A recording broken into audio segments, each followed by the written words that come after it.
Господин Председатель, I would like to thank the Special Envoy of the Secretary General for Yemen, Hans Greenberg, and the Director of Operations of the Interim Administration Mission in Yemen, Demba Sorny, for their reports on the political and humanitarian situation in the country. The environment around him is not conducive to peace negotiations. This is due to the instability in the region, mainly the escalation of the Gaza crisis, and the outbreak of the crisis in neighboring countries cannot but affect the process in Yemen. The increasing militarization of the Red Sea and Yemeni waters has seriously undermined peace efforts. We find it unacceptable to attack a peaceful ship passing through the Red Sea. We call for an immediate cessation of shelling of commercial vessels and any other actions that impede maritime navigation. Demand the release of the Galactic Leadership Team.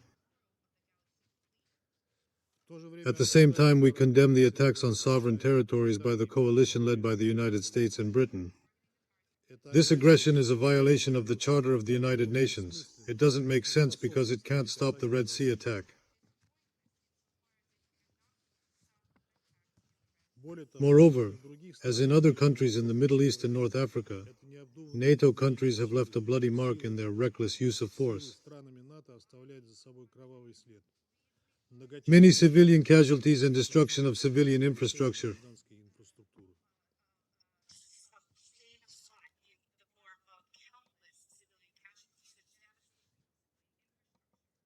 Such unlawful military intervention cannot be justified by Security Council Resolutions 27 and 22, or by reference to the right of self-defense under Article 51 of the Charter of the United Nations. Only on May 31st was the result of a missile attack on Yemen's Hudaydah province. 16 people were reported dead and 55 injured, while 35 others were reported to have been killed.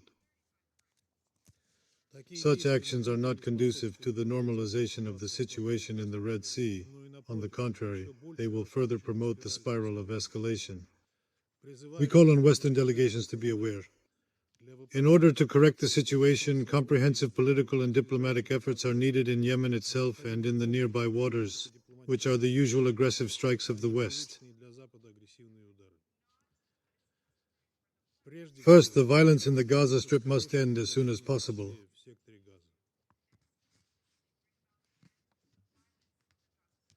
We support the efforts of Special Envoy Greenberg, Mr. President, and we are convinced that the situation in the Red Sea should not be expected to change.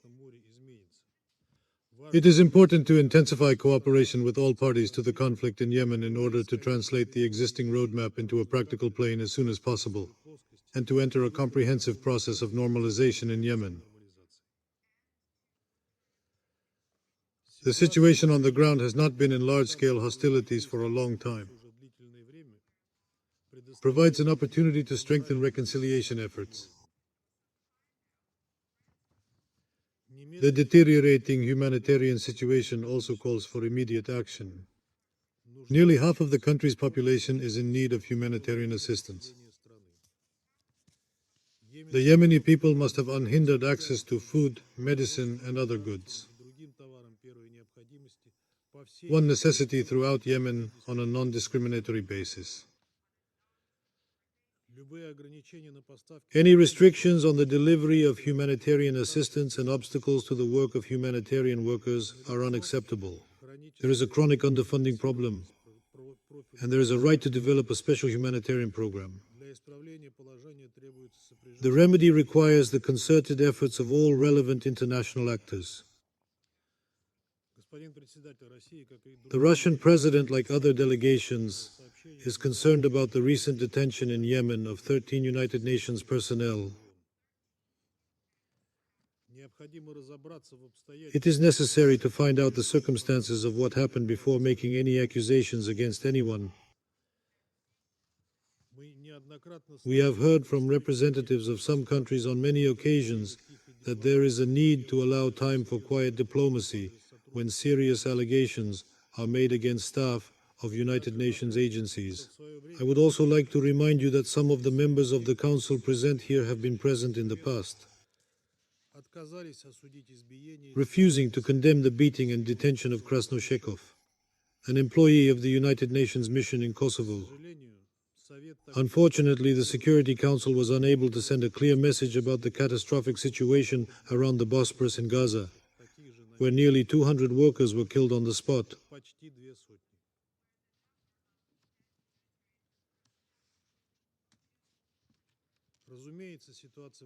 Of course, the situation around detainees is serious, but it is essential to avoid double standards when considering such situations. All humanitarian workers are employed and should be equally protected.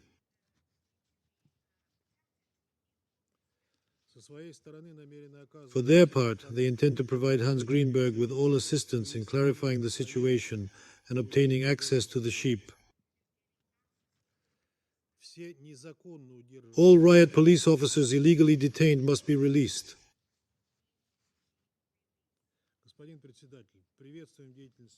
We welcome the activities of the United Nations mission. Mission refrigerators are designed to implement the Stockholm Agreement. Salafov and Rasa travel along Yemeni ports. We have always advocated the de-escalation of the idea of maintaining the civilian nature of the port and the activities of the port. We call on all parties to engage constructively with MONS. We are ready to continue to provide all possible assistance to its head, General Michael Berry. We support the extension of the mission's mandate in July.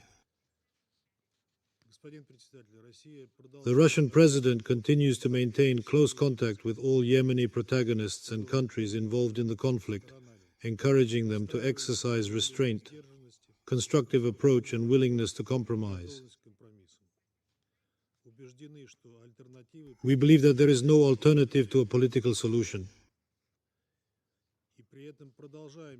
At the same time, we continue to believe that the Security Council should seriously consider the prospect of updating the international legal framework for the settlement of the Yemen issue to reflect the realities on the ground. Thank you. I thank the representative of Russian Federation for the statement.